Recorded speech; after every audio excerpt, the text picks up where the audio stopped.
Some pain doesn't ask to be healed, it asks to be endured. There are people who don't talk about what happened to them, not because they forgot, but because remembering feels like a second punishment. They believe something dangerous. If they stay quiet, maybe they're paying for it. In Manchester, by the sea, silence is not peace. It is a sentence.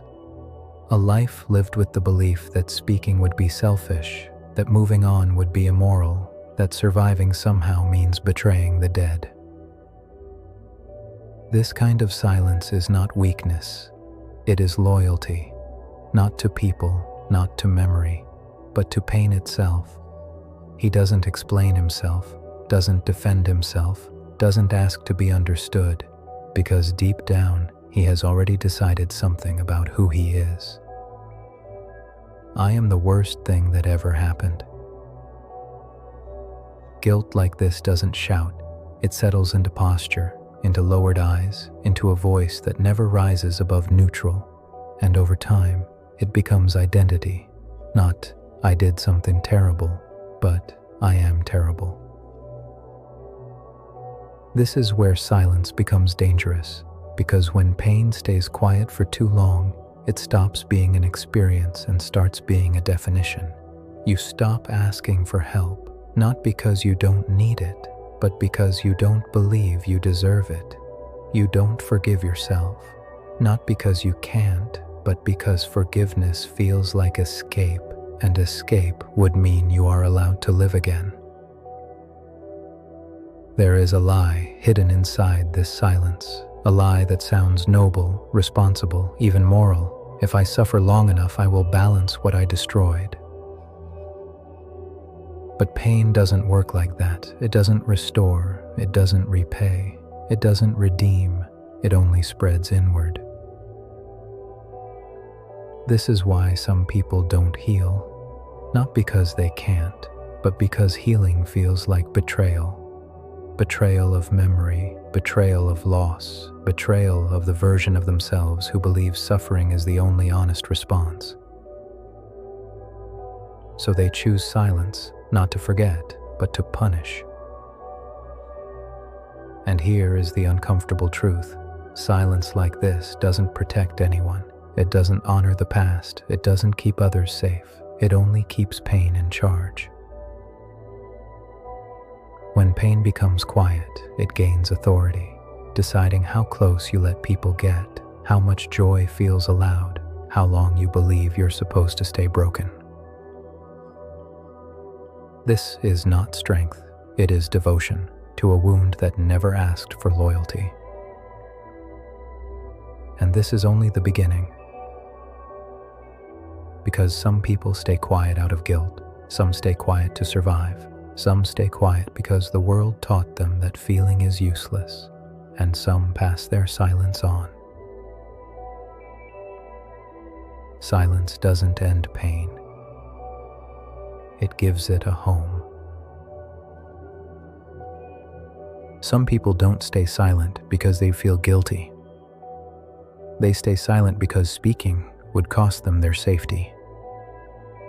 In Moonlight, silence is not a personality trait.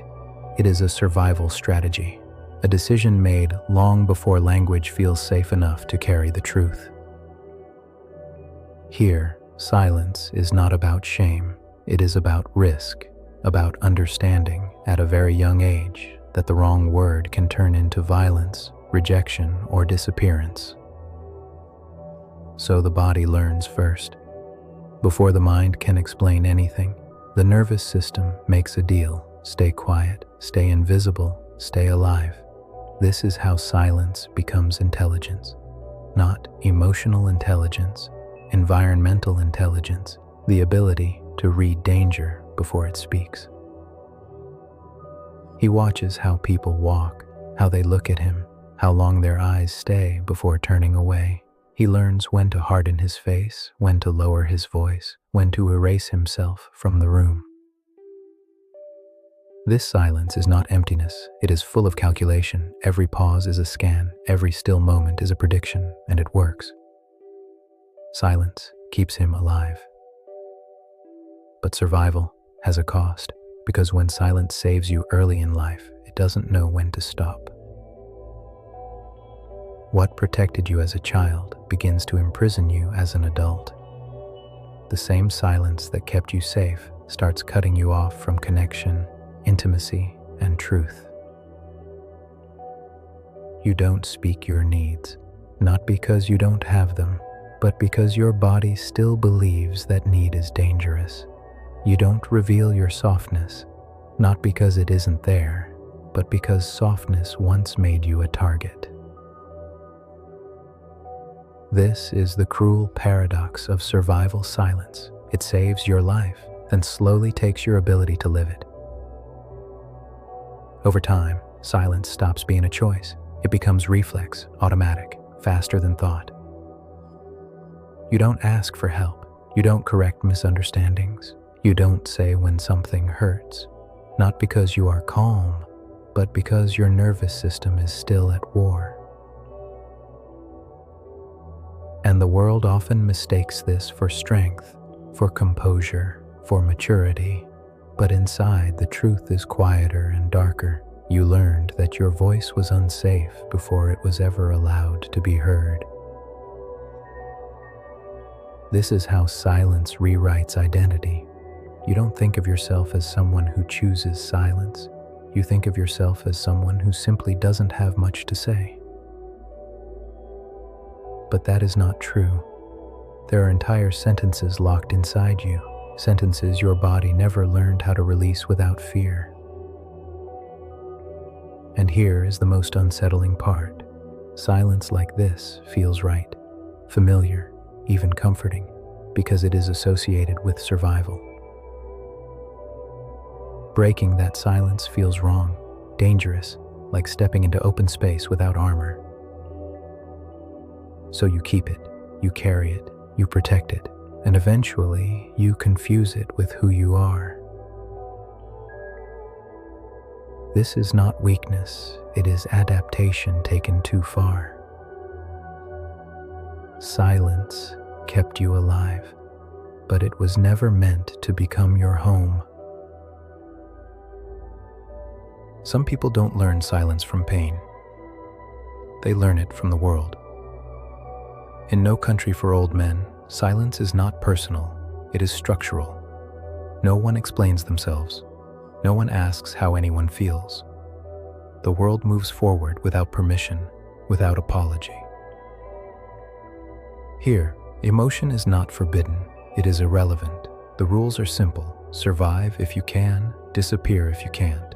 Meaning is optional, mercy is inefficient.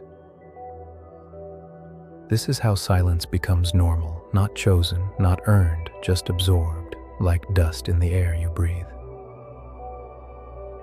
When a world does not ask for your feelings, you stop offering them. When no one listens, expression becomes wasteful. When nothing changes, language loses its purpose. So people adapt. They speak less, they feel less, not because they are cold, but because warmth has no place to land. Silence here is not fear, it is efficiency. You don't explain yourself because explanation won't save you. You don't grieve out loud because grief won't slow the machine. You don't ask why because the answer does not exist. This is how the world trains you to stop feeling, not through violence alone, but through indifference.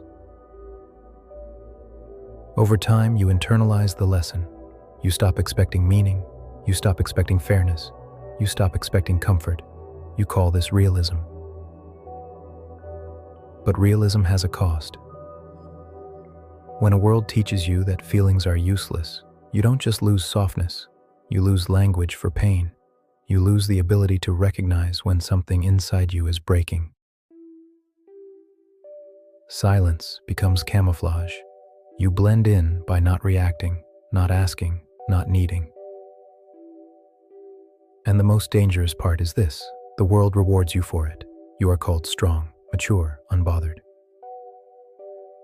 No one notices what disappears first: curiosity, tenderness, moral hesitation. In a silent world, conscience fades quietly. You don't become cruel, you become numb. This is not the silence of guilt. This is not the silence of survival. This is the silence of normalization, when violence feels distant, suffering feels abstract, and empathy feels impractical. And when silence becomes the background noise of life, you stop noticing how much of yourself it has already taken. You don't feel broken, you feel empty, and you call that peace. But emptiness is not peace. It is what remains when feeling has been trained out of you. This is how the world teaches silence, not as a wound, but as a climate. And climates don't stay outside. They move in. Some silence doesn't begin with the person who carries it. It arrives earlier, borrowed from someone they loved. In Aftersun, silence is not hidden in words. It lives in glances, in pauses that last a fraction too long, in smiles that don't reach the eyes.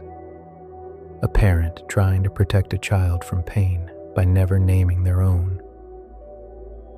But children don't learn from what we say. They learn from what we avoid. They feel the heaviness behind the calm voice. They notice the sadness that shows up only when the room is quiet. They understand, long before they can explain it, that something important is not being spoken. So they adapt. They become careful. They stop asking certain questions. They learn when to change the subject, when to smile, when to pretend everything is fine. This is how silence transfers, not as instruction, but as atmosphere. The child does not inherit the pain itself. They inherit the strategy used to hide it. They learn that love means not burdening others, that care means staying quiet, that closeness requires self-containment. And so the silence continues, not because anyone chose it, but because it feels like kindness. Here is the quiet tragedy. The parent believes they are protecting the child. The child believes they are protecting the parent, and both remain alone inside the same unspoken space. This is how silence becomes generational, wrapped in good intentions, disguised as strength, mistaken for maturity. Years later, the child grows up and feels something familiar but unnamed, a weight with no story, a sadness with no memory, a responsibility they cannot trace. They tell themselves they are just reserved, just calm, just independent. But what they really learned was this: emotions are dangerous to share, pain is safer when contained, and silence is the most reliable form of love. And this is where the cycle waits, not demanding, not loud, simply patient. Because silence does not need permission to continue, it only needs to remain unnamed. Until one moment breaks the pattern, a memory, a question, a realization that arrives too late and too clearly to ignore. The realization that what you inherited was not weakness, not damage, not failure, but an unfinished conversation. And conversations can be completed. Ending the silence does not mean blaming the past. It means understanding it deeply enough to stop repeating it. Because silence is learned, and silence can be unlearned. But only when someone is brave enough to speak what was never said.